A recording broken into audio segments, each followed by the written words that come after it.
boys and girls. I am in Pennsylvania visiting my daughter, my son-in-law, and my grandchildren. But I'm going to also do the lesson this week. So, let's get started. In Ephesians 6:13 through 15, it's told us to put on the belt of truth and the breastplate of righteousness and the sandals of the gospel of peace. Now, I know last week that Miss Savannah brought the lesson and that we made sandals. And then the week before that, we made breastplates and then the belt of truth. So I wonder what else we need to go into battle.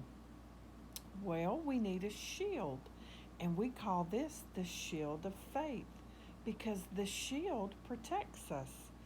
You see, when a soldier's going into battle, he carries the shield in front of him to protect his body from the darts or arrows that the enemy throws. The Roman shield was a large, curved shield that protected the soldier so that when the enemy would shoot darts or arrows at the soldier, they hit the shield and not the person. So, when the evil one, the devil, attacks us, it is not with physical arrows that we must deflect. Rather, he uses temptation, doubt, and fear, all to try to make us doubt the goodness of God and to do things our own way. But with the shield of faith, we can stand against those attacks with the faith of who God says that He is. Remember the Old Testament story of Shadrach, Meshach, and Abednego? In Daniel, they were forced to make a decision of whether they would bow to the king's statue, and if they did not, the king was going to throw them into the fiery furnace. The three men chose to obey God's word, to bow to no one but the one true God. They chose to face that fiery furnace because their faith in God was stronger than their fear of death.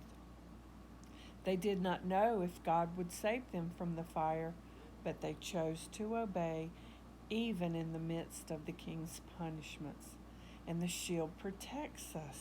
It protects us from the doubt, the fear, and the temptation of the evil one. But the faith that guards us is not a faith in ourselves. We cannot manage enough strength of our own to withstand the temptation of the enemy. Our faith is only in God and who He is and what He has done. Just as our righteousness is not our own, but the righteousness of Jesus Christ, our faith is only in Him. We know that God always keeps His promises, and we know that God is the same yesterday, today, tomorrow, and forever. And we know that God never changes. We know that in Him we have victory, so we hold on to those truths with faith. We face the flaming arrows that the enemy shoots at us with the faith of who God is and what He has said and promised. We can stand firm under the attack of the devil with faith in the God who saves us.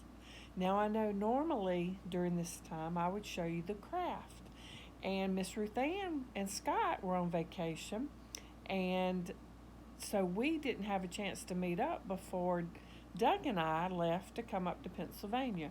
So Miss Ruth Ann is going to be posting a picture on the SBC Kids page that's going to show you the craft for this week. Plus, she's going to put some instructions in there for your parents, to help you do the craft this week. All right, boys and girls, I love you and I miss you, and I'll see you soon.